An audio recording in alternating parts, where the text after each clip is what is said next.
Welcome back, folks. Manic Sonic here for the fourth part of my Pokemon Brown Let's Play. In between the episodes, I went back and healed. I got myself a couple more potions, and I put the rare candy and moonstone I got in the last part in my Pokemon box, since I don't have a lot of room.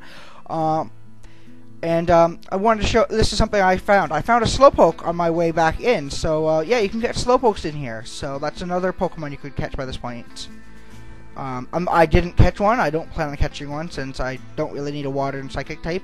And if I was going to take a water type or a psychic type, Slowpoke isn't my first choice, really.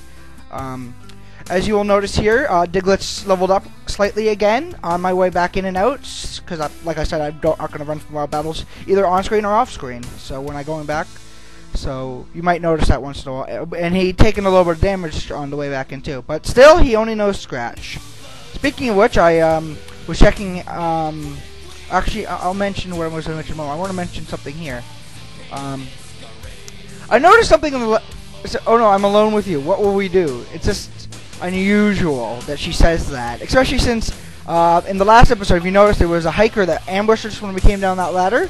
Well, he says, I like, meeting people down here. It's just sort of creepy, but, yeah. Oh yeah. On my way back, I also checked that little side area. It was a dead end. There was nothing there. It didn't even go very much further. So, yeah, there was nothing of any importance there. So, yeah. So I had to switch to Charmander here, as CLEFAIRY's pound was doing a little bit more damage than Diglett could dish out, even though it's a little bit higher. But that's to be expected at this point, since it only knows Scratch. It hasn't learned anything else. Even here, it levels up again. I've trained it 9 levels since I got it, and it still hasn't learned anything, which is unusual.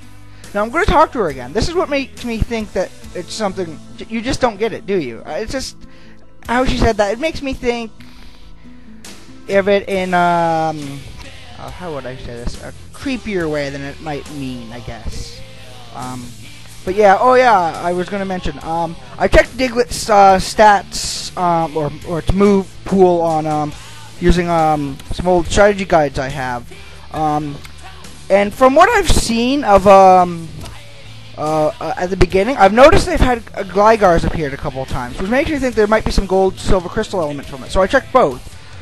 For red and blue and yellow, it doesn't learn Growl to level 15. That's the first thing it learns. So it looks like it's going to be that, which really sucks. I was sort of hoping it'd be more like its gold, silver, crystal counterparts, where it learns magnitude at level 9, Growl at level 5, and it would be on its way to learn Dig now. However, that's not the case. And I've had to use Charmander for fighting fire types so far, which is sort of annoying. I mean, fighting rock types. But yeah, here's another, back to this, another bug catcher. It's simple enough to take care of them. A little confused here. I forgot that poison isn't really effective against ground. I wasn't so familiar with that. I believe in this little encounter here, I check his type because maybe there was a type change. I hit switch by accident though. But yeah, I forgot about that. Maybe I should check that when I check the guide. I don't know. It probably is the case.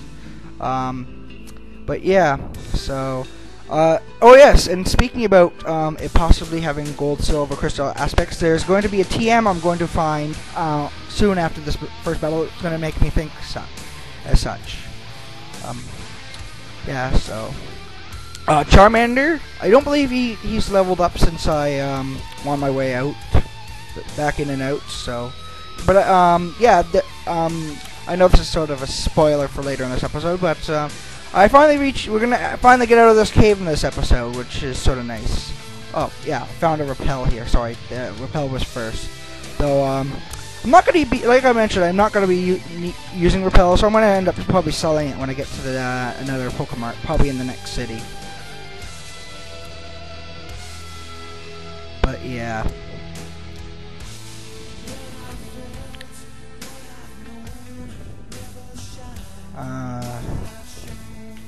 Yeah, right here, this is where we get our TM. It's TM12, which has changed in this game. I believe that's Water Gun in the original game. However, here, it's another water move, a much stronger water move. Octazooka, which is learned by Artillery in the second generation. It's not in the first generation, and as you can, I just checked, I thought I'd check. None of my Pokemon can learn water moves, which makes sense. It's yeah, they're ground and fire type. They're not. I wouldn't expect them to learn water moves, but it was worth a check. Here's another trainer. Yeah, I recorded this yesterday, so I'm not quite sure what he has. Oh, it's just SPEAROW, I think. Yeah, I think I'll probably end up just keeping with Diglett here. So, yeah, I believe I used Diglett for most of the remaining trainers. A couple other trainers I'm going to battle in this episode. But yeah, we're finally out of Merson Cave, so hopefully we won't have to keep going back to our house for much longer to keep recovering, as hopefully in the first city there will be... Oh, sorry, I had to change out for a Terminator. Yeah, I won't have to keep going back to my house for healing. There should be a Pokemon Center in the first gym. And I gotta say, the sprites are different than the original game in this so far for most of them. However, he kept the Paris, which I'm gonna say, that's probably the worst Paris sprite I've ever seen. All the sprites in the first game weren't all that hot, but here is another thing I'm surprised about. Charmander learned Metal Claw. Now, Metal Claw was introduced in the second generation. However, Charmander did not gain it as a move pool until Fire Red and Leaf Green, which makes me wonder what else, how many games he's going to incorporate here. Because it's not that it's not useful. It sort of negates the purpose of me getting Diglett, because I was going to use it for rock types, being in inside the cave, and I had checked Diglett's stats a little bit before, and I had realized it.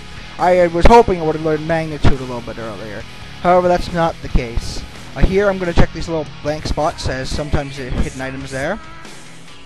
And now we're into wild grass, and we're going to see new Pokemon. EKANS, which, yeah, I'm not going to probably use, I don't usually use just normal poison types, so I don't usually use any Pokemon that's poison, but if I was going to use a poison type, I'm not going to use EKANS. If I was to use a pure poison, if it was Viper, I might use it, but I don't believe we'll probably see Viper in this game, as I don't think we'll see Pokemon from any later generations than Gold and Silver and Crystal, even if we do see move changes in that. But yeah, I'm gonna face a Vulpix here, which if Diglett had learned Magnitude would have been a lot easier. However, that's not the case. So yeah, he's got Diglett's not got the best stats. So as you can see there, Ember got me down to 8, so it did 4 damage. And again, he's going to send out another Vulpix. So yeah, that's going. And I couldn't even use Diglett there anyways, even if I wanted to take the risk, as well, he has 1 power point left. So, and I don't have any others or anything. You don't get those this early in the game. I don't even think you can find them on the ground this early in the game. So yeah, I'm just gonna use Charmander here, which isn't necessarily bad, but it's not necessarily good, since, like I've mentioned before, Diglett does take a little bit more experience to level up, and I don't want a level gap in between them. I want to try to keep them similar.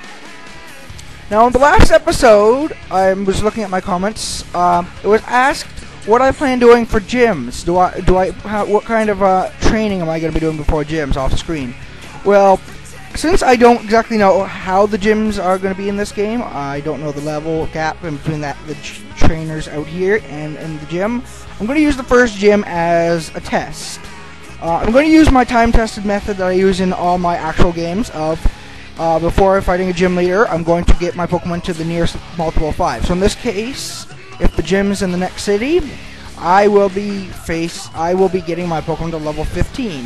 However, if this proves not to work in the first gym, I will change my strategy, and I will probably think of a new strategy, and I'll let you know at that time. I don't know exactly what I'll do. Will I go with the levels of the Pokemon that I have when I get to the gym? Will I not do any training? I don't quite know. I gotta wait and see.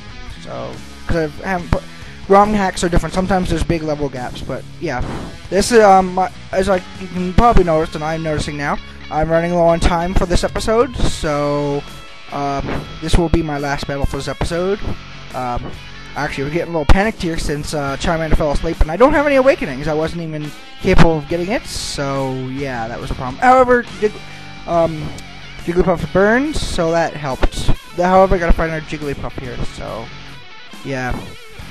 This will be the final battle, so final saying, Probably not gonna need to do.